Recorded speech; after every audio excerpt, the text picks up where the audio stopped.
Hi friends, அனைவருக்கும் வணக்கம். இன்றைய வெண்புலி விழிப்புணர்வு சேவையில் நம்ம காணொளது பார்த்திங்கன்னா, இப்போ சரியாக மணி 4 மணி. காலையில் கட்டாயம் வெயிலில் நிற்கணும். காலையில் நிற்க முடியாதீங்க, மாலை வெயிலில் நில்லுங்கன்னு வச்சோம். ஒரு 10லேருந்து 20 நிமிடம், அதிகபட்சமாக ½ hour கூட நில்லுங்க. ஆனால் 20 நிமிடம் அல்லது குறைஞ்சபட்சம் 10 நிமிஷம்னாச்சும் நீங்கள் வெயிலில் கட்டாயம் நிற்கணும். ஓகேங்களா? இப்போ நான் சேலம் மாவட்டம், இங்கே 4 to 5 நல்லாவே கரெக்டான வெயிலாக இருக்கும். அதே கடல் சார்ந்த பகுதி அப்படின்னா நீங்கள் 5 to 6 அந்த டைமில் நிற்கலாம். இப்போ காலையிலும் போது 7 to 8, 8 to 9 அந்த டைமில் நீங்கள் வந்து கட்டாயம் நில்லுங்க. மதிய நேரத்தை கொஞ்சம் அளவுக்கு தவிர்த்துக்குங்க. விட்டமின் டி குறைபாடு இருந்துச்சுன்னா கம்பல்சரி நம்ம மதிய நேரத்தில் வெயிலில் நிற்கணும்.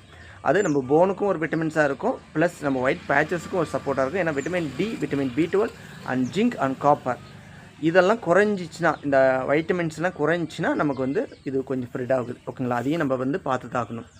இன்னொன்று, நான் வந்து பார்த்திங்கன்னா இப்போ இந்த ஒரு மாதமாக வந்து பேக் பெயினுக்காக முட்டை, பால் இதெல்லாம் சாப்பிட்டேன். ஆனால் காலையில் நேரத்தில் தான். இரவு சாப்பிடக்கூடாது. இரவு புரோட்டா சாப்பிடக்கூடாது. வேகாத காய்கறி கீரைகளோ அப்படின்னு சாப்பிடக்கூடாது. ஆனால் நான் இப்போ வேலைக்கு பார்த்ததுனால 2 நேரம் வீட்டு சாப்பாடுனா, ஒரு நேரம் நான் ஹோட்டலில் தான் நைட்டு சாப்பிட்றேன்.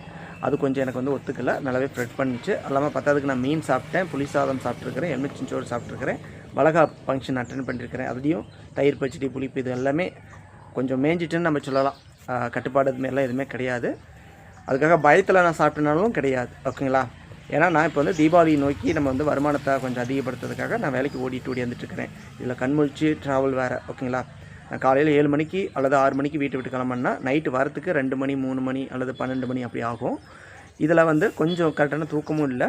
இன்னொன்று, வெயிலில் ப்ராப்பராக நான் நிற்கிறது மிஸ் ஆகுது. இன்னொன்று, சிறந்த உணவுகள் சாப்பிட்றதுங்கிறது வீட்டில் இருந்தால் தான் நம்ம வந்து பறித்து சாப்பிட்டுக்கிட்டு, வெளி உணவுகள் நான் சாப்பிட மாட்டேன் பெரும்பான்மையாக. இருந்தாலும் இந்த டைம் வீட்லேயும் வெளியிலையும் கொஞ்சம் தாறுமாறாகவே சாப்பிட்டு முடிச்சிட்டேன்.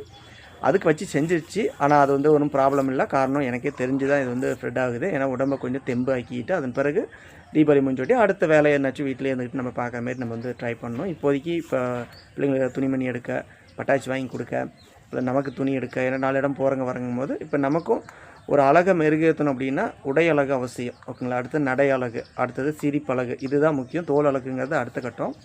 அதனால் ஒவ்வொன்றையும் நம்ம பார்த்து கரெக்டாக பக்குவமாக செஞ்சுட்டு இருந்தாலும் கூட இந்த டைமில் என்னுடைய சூழ்நிலை சுச்சுவேஷனுங்கும் போது நான் பயம் இல்லாமல் நான் வந்து பயணிக்கிறேன். ஓகேங்களா? அந்த வகையில் தான் பாருங்கள், உங்களுக்கு தெரியும். இது புதுசாக பெருசாகுது. இங்கெல்லாம் க்யூர் ஆகுனது. ஓகேங்களா? க்யூர் ஆகுனதெல்லாம் மறுபடியும் ரிட்டன் வருது. உதட்டில் மேலே க்யூர் ஆகிட்டு இருந்தது, அப்படியே மறுபடியும் வந்து கீழே அப்படியே இறங்கிட்டு வந்தது, இப்போ மேலே ஏறுது. பார்த்தா தெரியும், அப்படியே கீழே இறங்குது. ஓகேங்களா? நல்லா இதெல்லாம் கருப்பாக இருந்தது, கீழெல்லாம் ஃபுல் கருப்பு. இதெல்லாம் கருப்பு அழிஞ்சு மறுபடியும் பாருங்கள் வெண்மையாக தெரியுது. இங்கேயும் நல்லா வந்துருச்சு. இப்போ இதில் தெரிஞ்சுக்கலாம், நம்ம பண்ணக்கூடிய மிஸ்டேக்கு பரவுது, சரி பண்ணிட்டா சரியாயிடும்.